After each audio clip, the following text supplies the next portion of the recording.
Bienvenue sur La Voix du Livre. Abonnez-vous, likez et commentez pour soutenir la chaîne. Vous pouvez aussi nous aider via le lien dans la description. Bonne écoute. Chapitre 8. Mon Bouddha crée les sutras pour transmettre la joie extrême. Guanyin reçoit l'ordre d'aller à Shangan, partie A. Je demande, à la barrière du zen, on a cherché et demandé d'innombrables fois, souvent pour finalement vieillir en vain. Frotter une brique pour en faire un miroir, accumuler la neige pour en faire de la nourriture, combien de jeunes gens ceci a-t-il égaré? Un poil peut engloutir la grande mer, une graine de moutarde peut contenir le mont Suméru, le moine à la tête dorée sourit. Lorsqu'on réalise l'éveil, on transcende les 10 terres et les 3 véhicules. Lorsqu'on stagne, on reste dans les 4 naissances et les 6 voies. Qui entend, devant la falaise des pensées coupées, sous l'arbre sans yin, le coucou annonçant le printemps matinal. Le chemin de Caoxy est dangereux. Les nuages de la montagne vautour sont profonds. Ici, la voix de l'ancien ami est lointaine. Une falaise de glace de 1000 angues, un lotus à 5 feuilles s'ouvre. Dans l'ancienne salle, le rideau est baissé, l'encens ondule. À ce moment-là, lorsqu'on perce la source et le courant, on voit puis les 3 trésors du roi dragon. Ceci s'appelle Suwuman. Parlons de mon Bouddha Tathagata, qui prit congé de l'empereur de Jade et retourna au trésor du tonnerre de Lei-Yin. On voyait là 3000 Bouddhas, 500 Aras, 8 Varas, d'innombrables Bodhisattvas, chacun tenant des étendards, des dés précieux, des trésors exotiques et des fleurs immortelles, disposés pour accueillir sous le double bosquet de Sala dans le paysage de la montagne Ling. Le Tathagata arrêta ses nuages auspicieux et dit à tous, « Avec ma prajna très profonde, j'observe les 3 royaumes. L'origine fondamentale de la nature est finalement et extinction. Identique à la forme du vide, absolument rien. Avoir soumis le singe désobéissant est une affaire inconnaissable. Nommer le début de la vie et de la mort, la forme du dharma est ainsi. Ayant parlé, il émit la lumière de ses reliques. Dans le ciel, il y avait 42 arcs-en-ciel blancs, reliant le nord et le sud. La grande assemblée, voyant ceci, s'inclina et adora. Peu de temps après, il rassembla les nuages de bon augure et la brume festive, monta sur la plateforme de lotus de qualité supérieure et s'assit correctement. Les 3000 Bouddhas, les 500 Aras, les 8 Vajras et les 4 Bodhisattvas joignirent les mains, s'approchèrent, saluèrent et demandèrent « Celui qui a perturbé le palais céleste et semé le chaos lors de la fête des pêches, qui est-il » Le Tathagata dit « Ce coquin est un singe démoniaque né dans la montagne des fleurs et des fruits, avec des crimes qui débordent le ciel, impossible à décrire. Tous les généraux et dieux célestes n'ont pas pu le soumettre. Bien qu'Erlang l'ait capturé et que Laojun l'ait raffiné avec du feu, rien n'a pu l'endommager. Lorsque je suis arrivé, il était au milieu des généraux du tonnerre, déployant sa puissance et sa gloire, faisant parade de son esprit.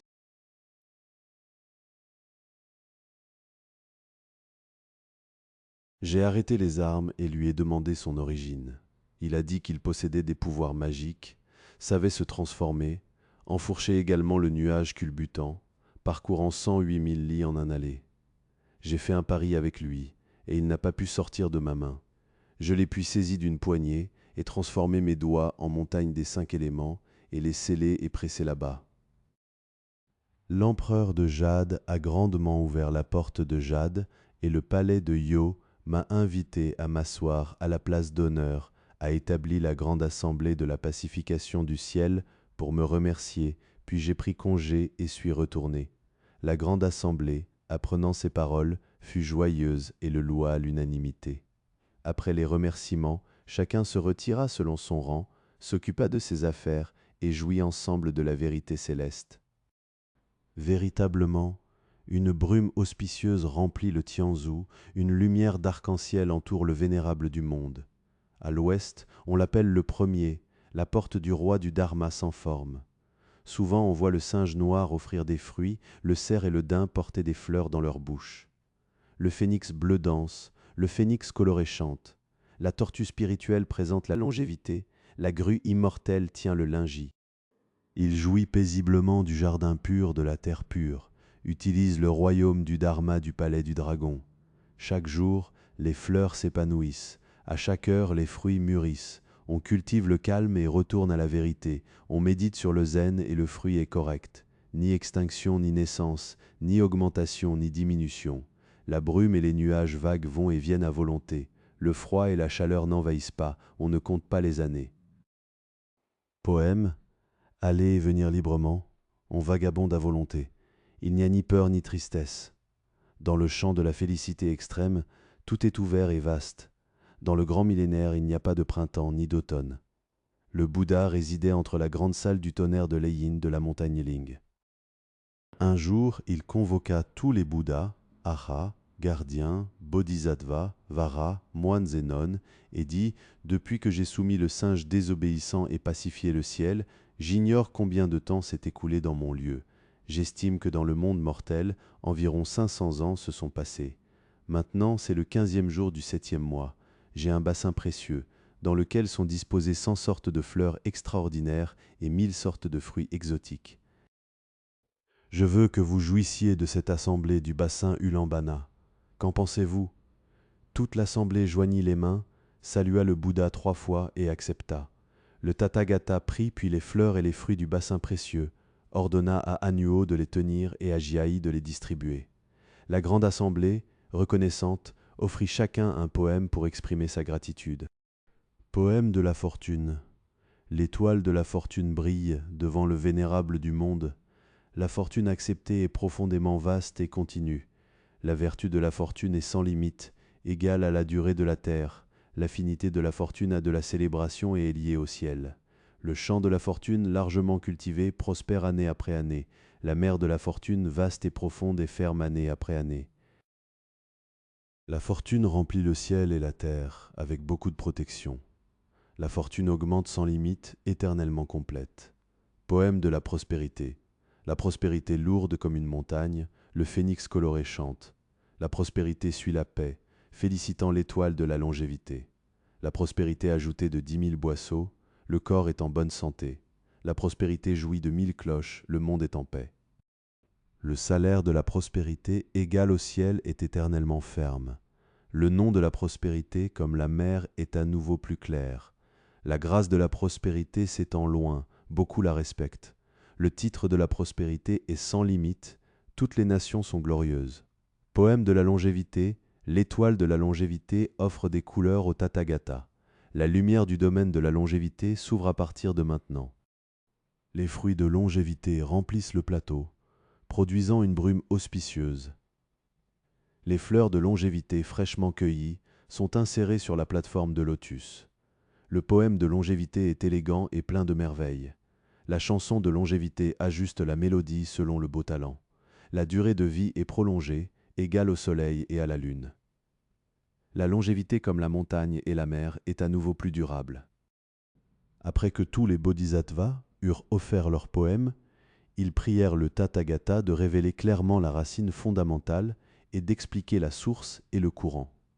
Le Tathagata ouvrit légèrement sa bouche bienveillante, déploya le grand dharma, promulgua le fruit correct et parla des classiques merveilleux des 3 véhicules et du Shurangama des 5 agrégats. On voyait les dragons célestes entourés, une pluie de fleurs tombait en désordre. C'était exactement. L'esprit du zen brille clairement comme la lune sur 1000 rivières. La nature véritable purifie et contient le ciel sur 10 000 lits. Après que le Tathagata eut fini de parler, il dit à tous « J'observe les 4 grands continents. Le bien et le mal des êtres sensibles varient selon les régions. Dans le continent supérieur de l'Est, on respecte le ciel et on salue la terre. L'esprit est joyeux et l'énergie est paisible. Dans le continent du nord de Kourou, bien qu'on aime tuer, c'est uniquement pour se nourrir. La nature est grossière et les sentiments sont distants, sans beaucoup de méfaits. Dans mon continent de l'ouest de Godania, on n'est pas avide et on ne tue pas, on cultive l'énergie et on cache l'esprit. Bien qu'il n'y ait pas de vrai supérieur, tout le monde jouit d'une longue vie. Cependant, dans le continent du sud de Jambudvipa, on est avide et lubrique. On se réjouit des calamités, on tue beaucoup et on lutte beaucoup. C'est véritablement un champ dangereux de paroles et de langues, une mer mauvaise de droit et de tort.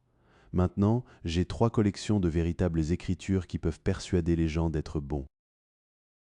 Tous les bodhisattvas, entendant ces paroles, joignirent les mains, se convertirent et demandèrent devant le Bouddha. Le Tathagata possède quelles 3 collections de véritables écritures?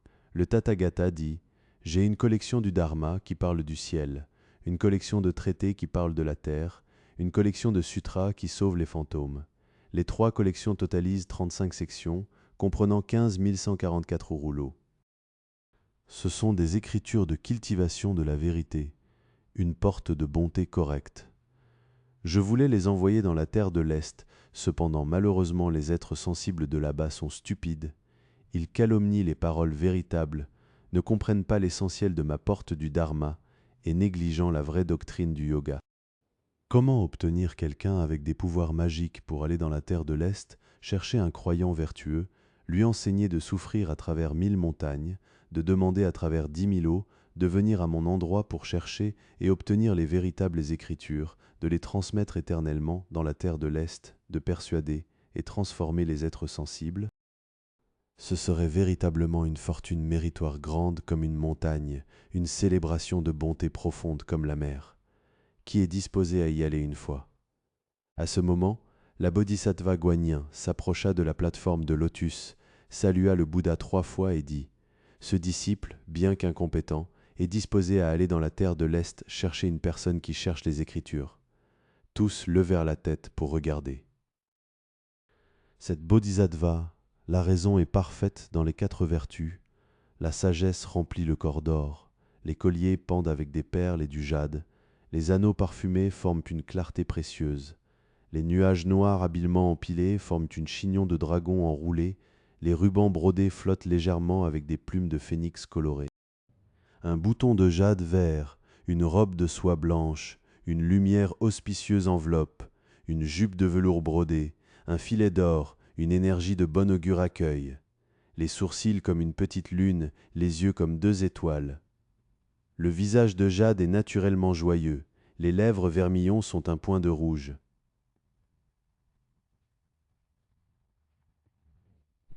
La bouteille pure contient la rosée de chaque année abondamment. Le saule penché est vert année après année. Elle résout les 8 calamités, sauve les êtres sensibles multiples, grande compassion et miséricorde. Donc elle réside aux montagnes, habite dans la mer du Sud, sauve des souffrances et cherche les sons. 10 000 appels, 10 000 réponses, 1000 saints, 1000 esprits. Le cœur d'orchidée se réjouit du bambou violet, la nature de lavande aime la vigne parfumée. Elle est la maîtresse compatissante sur la montagne Luogia, Guanyin vivante dans la grotte du son des vagues.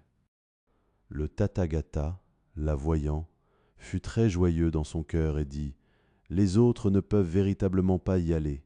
Il faut que ce soit le vénérable Guanyin, avec ses grands pouvoirs magiques, pour pouvoir y aller. » La bodhisattva dit « Ce disciple, dans ce voyage vers la terre de l'Est, a-t-il des instructions à donner ?» Le Tathagata dit « Dans ce voyage, tu dois inspecter le chemin. Il n'est pas permis de voyager dans le firmament. Il faut être moitié dans les nuages, moitié dans la brume, observer les montagnes et les eaux avec tes yeux, te souvenir soigneusement du nombre de lits du trajet, et avertir celui qui cherche les Écritures. Cependant, je crains que le croyant vertueux ait du mal à voyager. Je te donne 5 objets précieux. » Il ordonna aussitôt à Anuo et Jiayi de sortir une robe kasaya brodée de brocart et un bâton d'étain à 9 anneaux. Il dit à la bodhisattva « Cette kasaya et ce bâton d'étain peuvent être utilisés personnellement par celui qui cherche les Écritures. S'il est disposé à venir fermement ici, qu'il porte ma kasaya, il ne tombera pas dans le cycle des renaissances. Qu'il tienne mon bâton d'étain, il ne subira pas de poison ni de mal. » Cette bodhisattva se convertit, s'inclina et les reçut. Le Tathagata sortit à nouveau 3 cercles, les remit à la bodhisattva et dit « Ce trésor s'appelle le cercle de contrainte. Bien qu'il y en ait 3 identiques, leur usage est différent. J'ai 3 incantations pour les cercles d'or, de contrainte et d'interdiction. Si tu rencontres en chemin des démons et des monstres avec de grands pouvoirs magiques, tu dois les persuader d'apprendre le bien et de devenir disciple de celui qui cherche les Écritures. S'ils n'obéissent pas à tes ordres, tu peux mettre ce cercle sur leur tête. Il prendra naturellement racine dans la chair. Récite l'incantation correspondante et leurs yeux enfleront, leur tête fera mal, leur cerveau se fendra. Je t'assure qu'ils entreront dans ma porte. » La Bodhisattva, entendant ces paroles, sauta de joie, fit ses salutations et se retira. Elle appela aussitôt le marcheur Yuan pour l'accompagner. Ce Huyan utilisait un bâton de fer pur pesant 1000 jins, servant simplement de puissant guerrier qui soumet les démons à gauche et à droite de la Bodhisattva. La Bodhisattva fit un paquet avec la kassaya brodée de brocart et lui ordonna de la porter. La Bodhisattva cacha le cercle d'or, prit le bâton d'étain et descendit directement de la montagne Ling. Dans ce voyage, il y avait de quoi enseigner. Le fils du Bouddha retourne à son vœu originel.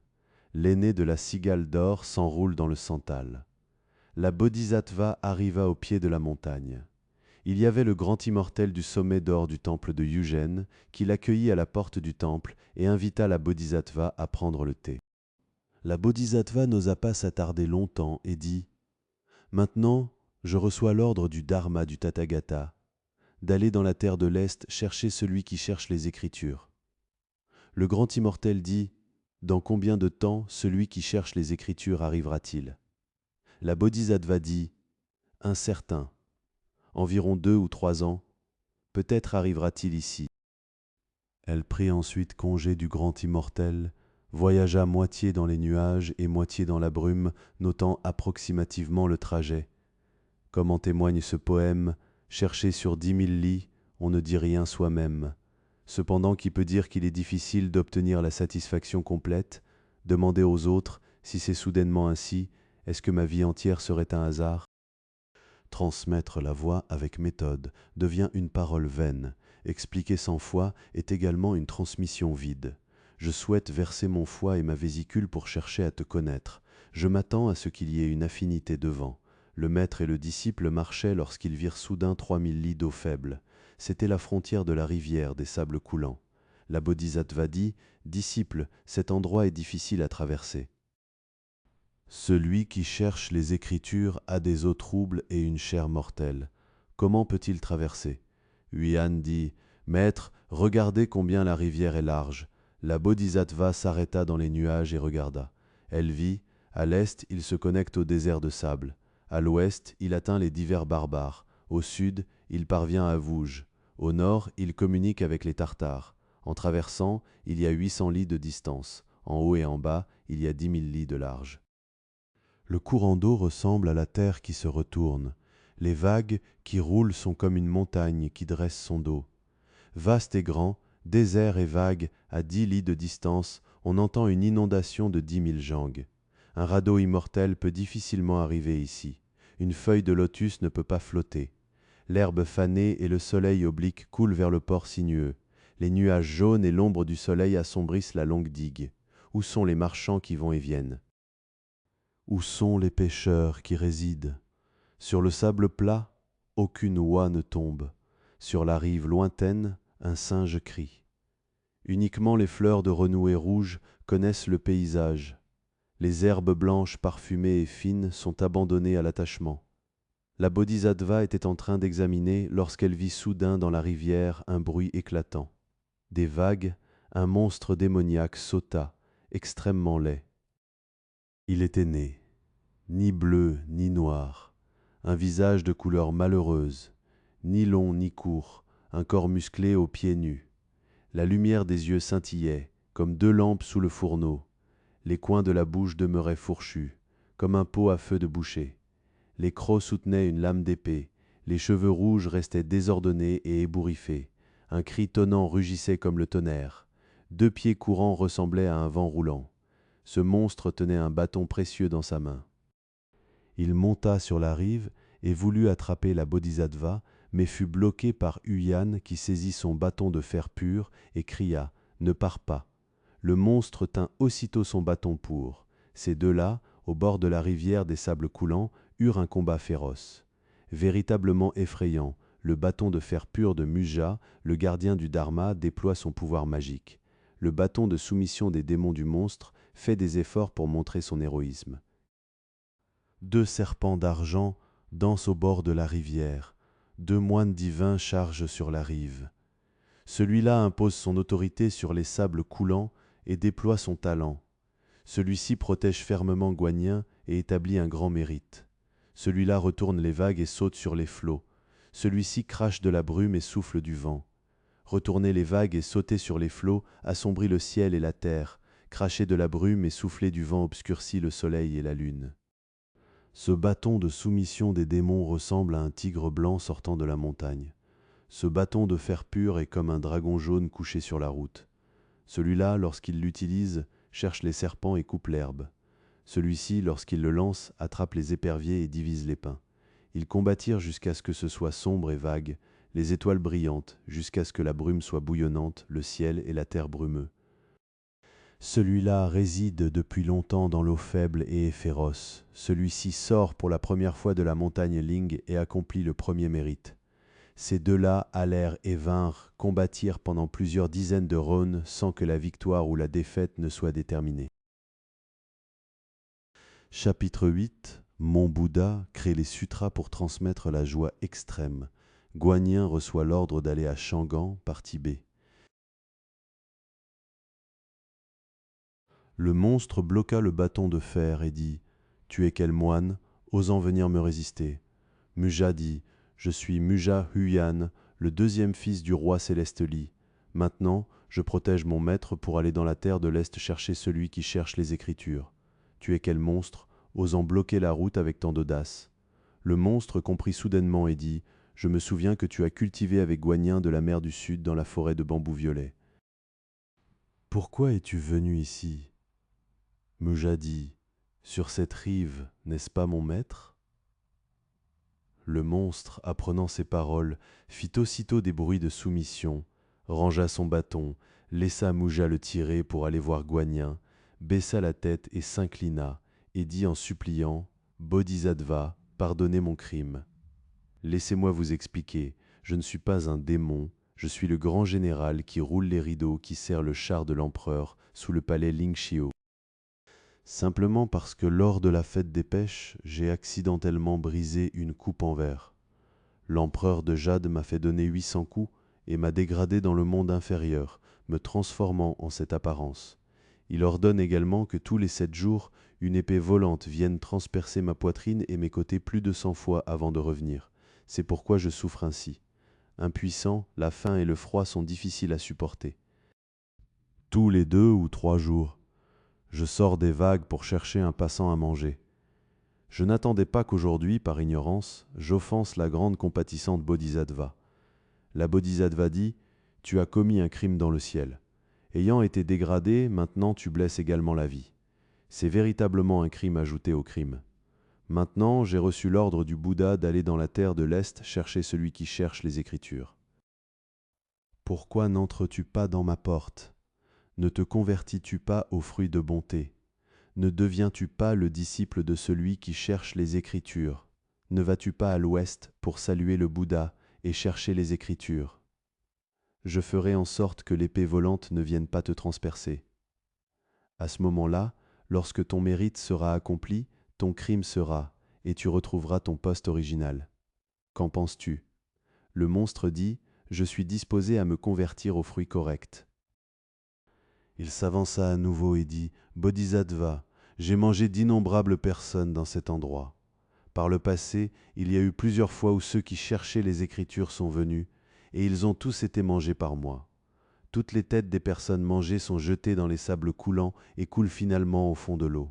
Cette eau, même une plume d'oie ne peut pas flotter. Seuls les crânes de 9 personnes qui cherchaient les Écritures flottent à la surface de l'eau et ne peuvent plus couler. Je les ai considérés comme des objets étranges, les ai enfilés ensemble avec une corde et les utilise pour jouer quand je suis libre. Dans ce voyage, je crains que celui qui cherche les Écritures n'arrive pas ici. Ne serait-ce pas contraire à mon avenir ? La Bodhisattva dit « Comment pourrait-il ne pas arriver ?» Tu peux accrocher les crânes à ton cou et attendre celui qui cherche les Écritures. Ils auront naturellement une utilité. Le monstre dit « Puisqu'il en est ainsi, je suis disposé à recevoir vos instructions. » La Bodhisattva lui frotta, puis la tête, et lui donna les préceptes. Pointant les sables comme nom de famille, il prit le nom de Sha. Lui donnant un nom religieux, on l'appela Sha Wujing. Il entra aussitôt dans la porte de Sha, accompagna la Bodhisattva pour traverser la rivière, lava son cœur et purifia ses pensées, ne blessa plus jamais la vie et attendit spécialement celui qui cherche les Écritures. La Bodhisattva prit congé de lui et avec Muja se dirigea directement vers la terre de l'Est. Après avoir voyagé longtemps, ils virent à nouveau une haute montagne. Sur la montagne, il y avait une énergie mauvaise qui couvrait et empêchait de monter à pied. Comme il voulait enfourcher les nuages pour traverser la montagne, soudain, là où le vent furieux se leva, un autre monstre démoniaque apparut. Il était né extrêmement féroce et dangereux. On le voyait, un ventre enroulé comme un lotus, une bouche pendante, des oreilles comme des éventails de palmiers, montrant des yeux d'or. Les crocs demeuraient tranchants comme une lime d'acier. La longue bouche ouverte ressemblait à un bassin de feu. Un casque d'or était fermement attaché avec des rubans sur les joues.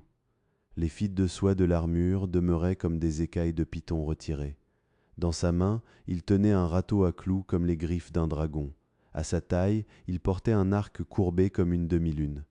Avec une apparence majestueuse, il surpassait le dieu de la richesse. Avec une ambition fière, il opprimait les dieux célestes. Il chargea, et sans distinguer le bon du mauvais, leva son râteau à clous pour attaquer la Bodhisattva. Il fut bloqué par le marcheur Huyan, qui cria fort « Ce monstre insolent, ne sois pas impoli. Regarde mon bâton. » Le monstre dit « Ce moine ne connaît pas la vie et la mort. Regarde mon râteau. » Ces deux-là, au bas de la montagne, chargèrent et percutèrent, pariant sur la victoire et la défaite. Véritablement un magnifique combat. Le monstre était féroce, Huyan était puissant. Le bâton de fer perturbait le cœur. Le râteau à clous accueillait le visage. La terre et la poussière volaient. Le ciel et la terre s'assombrissaient. Le sable volait et les pierres roulaient. Les dieux et les fantômes demeuraient effrayés. Le râteau à 9 dents brillait. Les 2 anneaux résonnaient. Un bâton noir et vague, les 2 mains volaient. Ceci était le prince du roi céleste, ceci était l'esprit du maréchal. L'un était le gardien du Dharma au Putuo, l'autre était un esprit démoniaque dans la grotte de la montagne. Cette rencontre disputée qui était supérieure, on ignorait qui perdrait et qui gagnerait. Ces deux-là combattaient justement au meilleur moment lorsque Guanyin, dans les airs, lança un lotus pour séparer le râteau et le bâton. Le monstre, voyant ceci, fut effrayé dans son cœur et demanda « Tu es quel moine, osant utiliser ces fleurs devant les yeux pour me tromper ?» Muja dit « Je te prends, cet objet aveugle à la chair mortelle. Je suis le disciple de la Bodhisattva de la mer du Sud. C'est mon maître qui a lancé ces fleurs de lotus. Tu ne les reconnais même pas. » Le monstre dit « La Bodhisattva de la mer du Sud, est-ce Guanyin qui balaie les 3 calamités et sauve des 8 difficultés ?»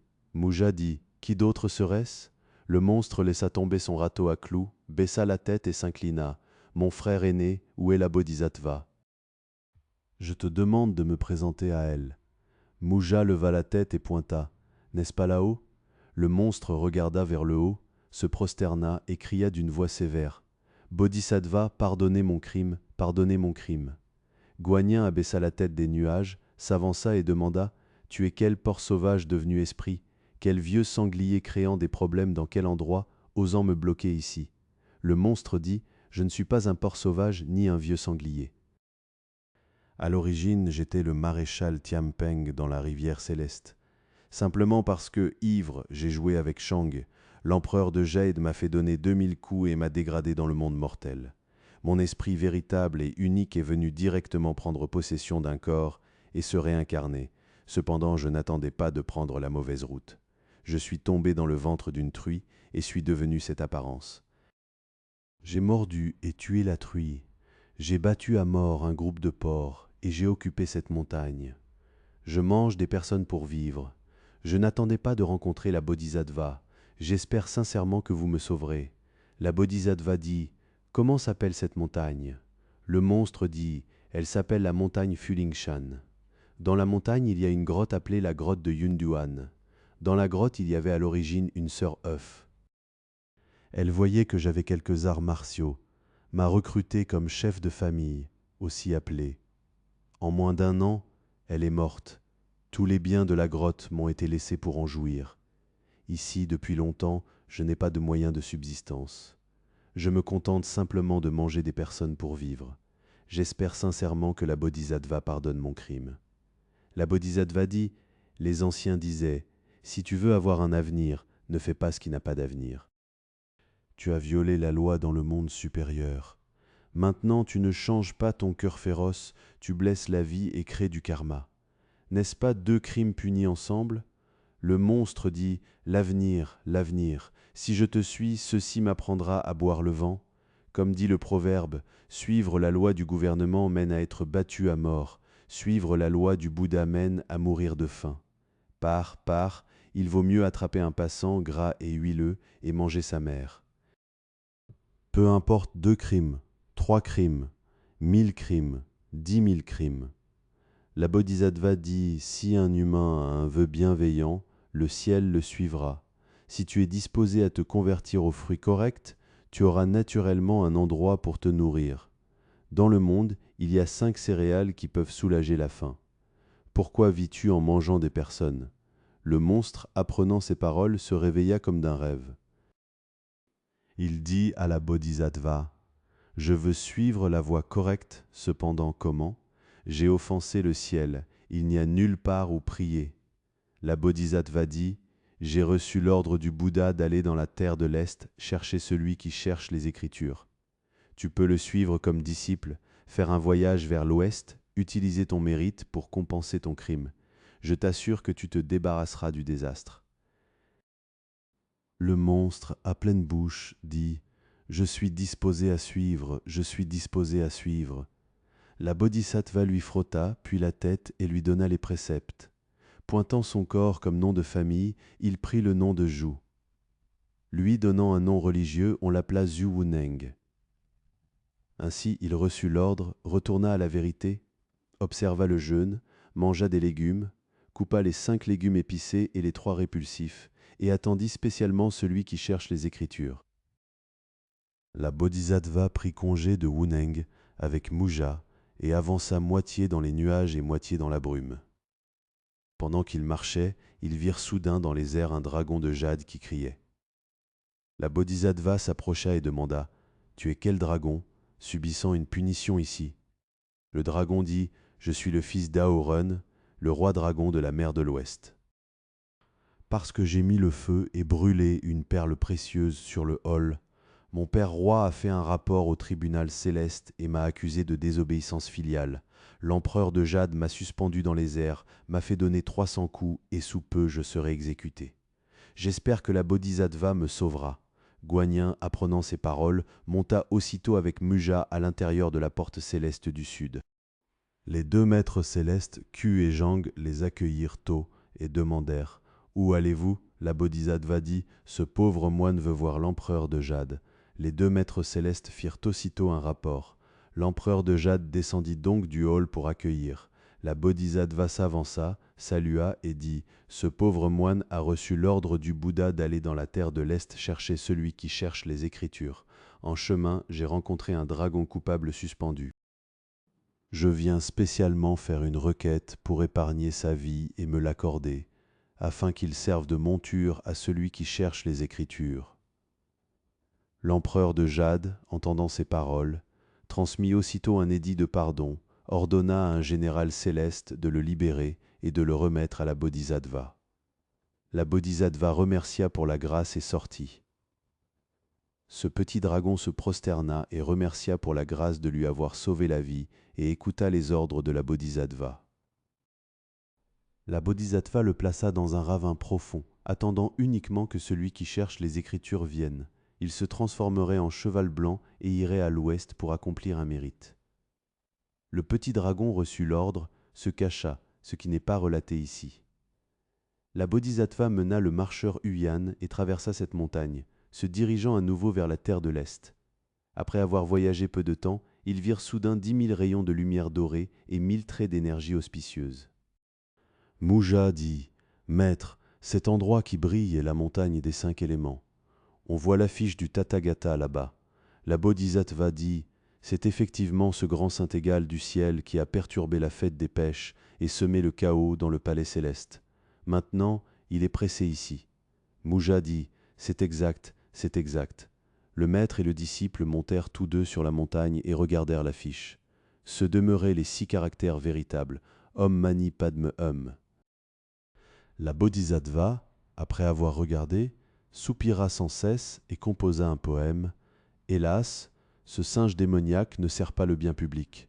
Autrefois, dans son arrogance, il déployait son héroïsme. Avec un cœur trompeur, il a perturbé la fête des pêches. Avec audace, il est entré secrètement dans le palais de Dushuai. Dans 100 000 armées, il n'avait pas d'adversaire. Dans les 9 cieux, il avait du prestige. Depuis qu'il a été emprisonné par mon Bouddha Tathagata, quel jour pourra-t-il à nouveau étendre ses bras et déployer son mérite? Pendant que le maître et les disciples parlaient, ceci alarma tôt le grand saint. Le grand saint, à la base de la montagne, cria fort « Qui est sur la montagne en train de réciter un poème révélant mes défauts ?» La Bodhisattva, entendant ces paroles, descendit directement de la montagne pour chercher et regarder. Elle vit qu'au-dessous de la falaise de pierre, il y avait le dieu du sol, le dieu de la montagne, et les généraux célestes qui surveillaient, et le grand saint, qui vinrent tous saluer et accueillir la Bodhisattva. Ils la conduisirent devant le grand saint. En regardant, il était à l'origine pressé dans une boîte de pierre. Sa bouche pouvait parler, cependant son corps ne pouvait pas bouger. La Bodhisattva dit « Toi, Sun, me reconnais-tu » Le grand saint ouvrit ses yeux dorés aux flammes, hocha la tête et cria fort « Comment ne te reconnaîtrais-je pas ? Tu es la grande compatissante, celle qui sauve des souffrances et des difficultés, Namo Guanyin Bodhisattva du mont Loya de Putuo dans la mer du Sud. Merci de prendre soin de moi, merci de prendre soin de moi. Je passe mes jours ici comme des années. Pas un seul de mes connaissances n'est venu me voir. D'où viens-tu » La Bodhisattva dit « J'ai reçu l'ordre du Bouddha d'aller dans la terre de l'Est chercher celui qui cherche les Écritures. En passant par ici, je me suis spécialement arrêté pour te voir. » Le grand saint dit « Le Tathagata m'a trompé et m'a pressé sous cette montagne. Plus de 500 ans se sont écoulés et je ne peux pas me débattre. J'espère sincèrement que la Bodhisattva sera compatissante et me sauvera. » La Bodhisattva dit « Toi, ce coquin, tes crimes et ton karma sont profonds. Si je te sauve, je crains que tu ne crées à nouveau des calamités. Ce serait pas beau. » Le grand saint dit « Je sais maintenant me repentir. J'espère uniquement que votre grande compassion m'indiquera une voie. Je suis disposé à cultiver. » C'était exactement. Lorsqu'un humain génère une pensée, le ciel et la terre le savent tous. Si le bien et le mal n'ont pas de rétribution, l'univers aurait d'espartialité. La Bodhisattva, entendant ces paroles, fut très joyeuse dans son cœur. Elle dit au grand saint, « Les Écritures saintes disent, si tes paroles sont bonnes, même à 1000 lis de distance, on y répondra. Si tes paroles ne sont pas bonnes, même à 1000 lis de distance, on s'y opposera.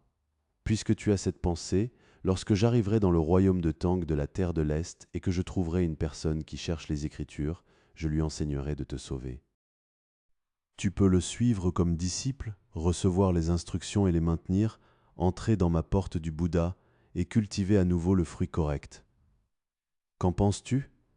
Le grand saint à plusieurs reprises dit « Je suis disposé à y aller, je suis disposé à y aller. » La Bodhisattva dit « Puisque tu as un fruit de bonté, je te donnerai un nom religieux. » Le grand saint dit « J'ai déjà un nom, je m'appelle Sun Wukong. » La Bodhisattva, à nouveau joyeuse, dit « Devant moi, il y a également 2 personnes qui se sont soumises. Elles ont toutes 2 le caractère Wu dans leur nom. Maintenant, toi aussi tu as le caractère Wu. Ceci correspond avec eux. Très bien, très bien. Dans ce cas, il n'est pas nécessaire de donner des instructions. Je pars. » Ce grand saint, voyant sa nature et clarifiant son esprit, retourna à l'enseignement du Bouddha. Cette Bodhisattva, laissant des sentiments et de l'attention, chercha le moine saint. Elle et Mouja quittèrent cet endroit, vinrent directement vers l'Est et en moins d'1 jour arrivèrent au royaume de Tang de Shangan dans la terre de l'Est. Ils ramenèrent la brume et recueillirent les nuages. Le maître et le disciple se transformèrent en 2 moines errants avec la gale et la teigne, entrèrent dans la ville de Shangan et ne s'aperçurent pas qu'il faisait déjà nuit. Arrivant à côté de la grande rue du marché, ils virent un temple du dieu du sol. Ils deux entrèrent directement. Ceci effraya tellement le dieu du sol qu'il perdit son cœur, et les soldats fantômes furent effrayés dans leur. Sachant que c'était la Bodhisattva, ils se prosternèrent et l'accueillirent. Le dieu du sol courut également rapidement pour le rapporter au dieu de la ville, au dieu de la société, et à tous les dieux des temples de Changan. Tous savaient que c'était la Bodhisattva, la saluèrent et dirent « Bodhisattva, pardonnez le crime de tous les dieux pour vous avoir accueillis en retard. » La Bodhisattva dit « Vous ne devez absolument pas divulguer la moindre information. J'ai reçu l'ordre du Bouddha et suis spécialement venu ici pour chercher et visiter celui qui cherche les Écritures. Je vais emprunter ton temple pour y résider temporairement pendant quelques jours.